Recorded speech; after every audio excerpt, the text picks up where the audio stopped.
જેતપુરના થાણા ગાવલમાં કૌટુંબિક ભાઈના હાથે ભાઈની હત્યા। થાણા ગાવલમાં રહેતા કોળી સમાજના કૌટુંબિક ભાઈએ કરી ભાઈની હત્યા। મોત જેવી બાબતમાં મન દુઃખના ચાલતા વિવાદનો કરુણ અંજામ। થાણા ગાવલમાં મેલડી માતાજીના મંદિર પાસે છરી વડે હુમલો કરતા યુવકનું ઘટના સ્થળે જ મોત નીપજ્યું। રણજીત મગનભાઈ મકવાણા ઉંમર વર્ષ 36ની હત્યા।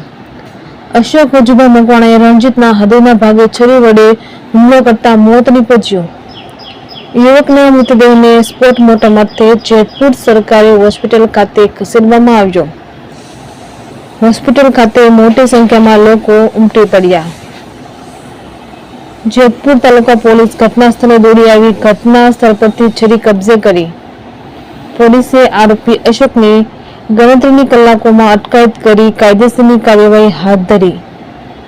રિપોર્ટર આશિષ પાટડિયા, જેતપુર।